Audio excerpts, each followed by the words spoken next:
Nessa hora que você consegue comprar um lucro barato, um dividendo barato. O que significa o BEST? Por que vocês chegaram nesse acrônimo? E não, por exemplo, tem lá um BEST com um V de varejo, né? Ou besta, né? Com o A de agro. Já sugeriram pra gente o A do agro. Pode ir. O BEST, ele foi nascendo de uma forma totalmente natural, e depois a gente pode até falar do oposto do BEST. Quem criou o acrônimo? A primeira pergunta Cara, aqui. Foi um seguidor? Foi um A gente aluno. queria É sempre um aluno.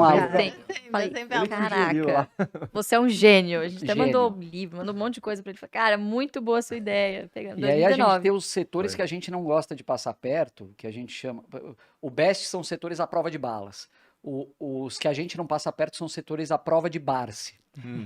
A gente tentou criar um acrônimo para eles, Não mas deu não certo. dá certo. Ficou horroroso. Mas, o BEST nada mais é do que bancos, energia, saneamento, seguros e telecomunicações. São empresas que, ou melhor, são setores com uma maior previsibilidade, como você estava falando, e eu acho que essa previsibilidade na geração de fluxo de caixa é o que elimina essas oscilações excessivas. Então, existe até uma métrica de mercado que é pouco usada, mas é o beta, né? Então, você sempre vê a variação de uma empresa em relação ao índice. São tipicamente empresas de beta baixo, ela não tem... elas são empresas, são setores, aliás, de margens altas, protegidos relativamente, então com altas barreiras de entrada, poucos concorrentes por consequência disso. Você tem alguns desses setores que são praticamente duopólios ou triopólios aí. E essa previsibilidade no fluxo de caixa é o que na última linha vai te trazer a previsibilidade no dividendo que você vai botar no bolso. Né? Então, a gente gosta desses setores porque eles tendem a ser muito mais imunes a crises. Eles não vão participar geralmente daquele oba-oba no momento de alta. Né? Não vai então, subir 100% no ano. Dificilmente. Pode acontecer, mas eu acho que seria muito mais uma exceção do que a regra. Então, quando a gente olha aquela farra que estava ano passado dos IPOs, empresas sendo precificadas a múltiplo de receita sem olhar o que estava abaixo disso, empresas sem lucro, enfim, com preços exorbitantes, contando que o futuro fosse ser brilhante. A gente não compra futuro, a gente compra presente. Né? Então, essas empresas, elas são empresas mais tranquilas. Você pega, por exemplo, transmissoras de energia, contratos de longuíssimo prazo, ajustados por inflação, né? E isso traz uma segurança para um investidor. Então, você está falando de colocar, você que falou, né, de colocar o pé na renda variável ali através do fundo imobiliário, mas o próximo passo natural é o dividendo, porque esses setores eles acabam te trazendo uma tranquilidade e fazem com que você possa dormir tranquilo com as suas ações. É o que a gente mais gosta de fazer. Você pega aqui exemplos nossos, vai viajar 10 dias sem abrir home broker, sem preocupação. Eu não quero saber se está valendo mais ou menos. Se estiver valendo bem menos, eu vou comprar muito mais, que eu vou aproveitar. Enfim, é isso. Mas isso que você disse, né, de talvez não suba 100%, já aconteceu. Principalmente, a gente não tem ressalvas em investir em estatais, por exemplo, que são empresas que, as estatais que nós temos, estão no BEST, né, a maioria delas, e o fato de serem estatais e terem um risco político embutido, obviamente, que o mercado embute também um desconto maior. É o que o pessoal está querendo saber aqui no chat, eu ainda não Então, contei da por exemplo, a Petrobras. Eletrobras está assim na minha carteira, ó, segurando tudo, uma alta de 70% desde o ano passado. Então, assim, você consegue encontrar boas oportunidades também que vão multiplicar. E, obviamente, isso passa por você comprar bons preços. E, de novo, isso não acontece quando tudo está né, indo muito bem. Então, Mas você sabe avaliar. quando passa esse oba-oba, na verdade, acho que nas ações, quando você faz metas em número de ações. Eu acho que para o pequeno investidor isso conta muito. Então, o cara fala assim, quanto que eu quero receber mensalmente dessa empresa aqui? Então, ele, sei lá, ele fala 3 mil reais. Aí ele começa... Se você olhar por esse lado, quantas ações eu preciso ter dessa empresa que paga dividendos há mais de 20 anos consecutivos, sempre nos mesmos períodos? Quantas ações eu preciso ter dessa empresa para atingir esses 3 mil reais por mês? Aí ele vai lá e faz uma conta. Eu preciso de, sei lá, 10 mil ações. Você começou a comprar 100 ações, o jogo já vira. Porque você vai querer sempre, primeiro, torcer para cair, porque você vai comprar mais com menos dinheiro. E segundo, você sempre vai estar de olho no dividendo que você vai estar recebendo. Porque o próximo aporte seu vai ser aporte mais dividendo.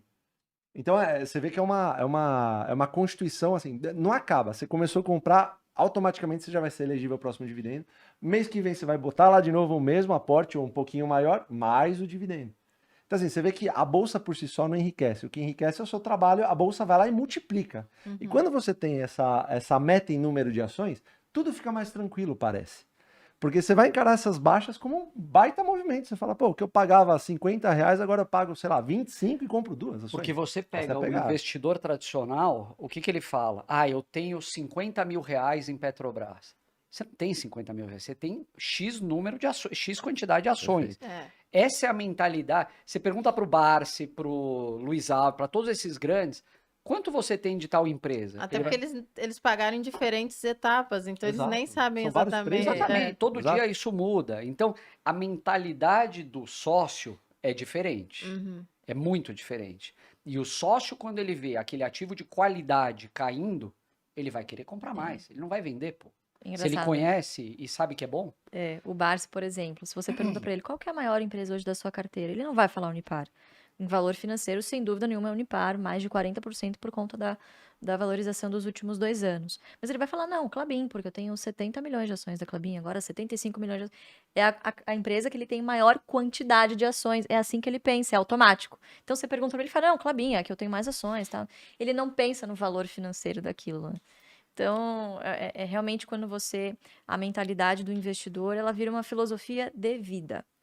A gente vai no shopping e tal, deixa às vezes de comprar algumas coisas, porque, bom, isso aqui, quantos bancos do Brasil Você eu tem poderia 50 ações. comprar, exatamente, com isso aqui, com essa bolsa, enfim, então você começa a mudar a sua mentalidade também, a mudar o seu comportamento pessoal, quando você investe dessa maneira, é muito, muito engraçado. a pessoa que está fora da bolsa ou começando, ela tem a visão de que ela vai pegar o recurso dela e vai colocar tudo de uma vez em uma determinada ação ou dividindo em 5 ações. E não é assim que funciona. A gente, acho que podemos até dizer isso, a gente está sempre comprando num grau maior ou menor. Então, conforme você vê essa precificação do caos aparecendo, o que tem de acontecer nesses momentos? As cotações caem numa intensidade muito maior do que os lucros das empresas. Nessa hora que você consegue comprar um lucro barato, um dividendo barato. Então, você vai aumentando a intensidade de compras. Porque não dá para você acertar o fundo do poço, como você estava falando, né? Pode cair mais? Pode cair mais. Você acha que vai cair mais? Talvez. Então, como a gente não sabe, você vai consumindo o seu caixa, aportando numa intensidade maior conforme vai caindo. Em 2020 foi exatamente isso. Você achava que o piso era... A bolsa estava perto de 120 mil pontos naquela época, né? Ela começou a cair, veio para 10, para 100, para 90, para 80 e chegou a 60. Quem imaginaria que ia vir para 60 mil pontos? Metade. É verdade. Em dólar ela dividiu por 3, porque o dólar foi para 6, 10 mil pontos em dólar. Cara, ninguém sabia. Então, Só para você ter uma noção disso, na prática, nós mesmos, assim, que já temos muito tempo de bolsa, o nosso caixa mesmo acabou no segundo ou terceiro circuit Terceiro break. circuit breaker já estava no termo Só e que no, teve na mais put. 3 circuit breaker. E aí um olha pro outro e fala, meu, acabou, e agora? E E agora? Agora você... senta. Posição fetal, aguenta a Espera. porrada e vamos para cima.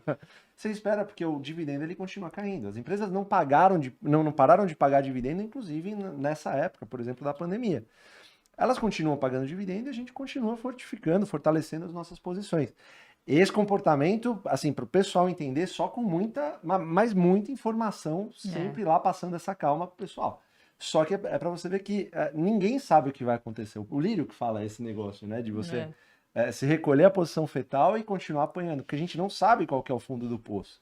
Né? Mas o fato, o que a gente sabe, o que a gente tem controle? A gente tem controle de comprar as boas empresas sempre, que pagam bons dividendos a bons preços em bons setores.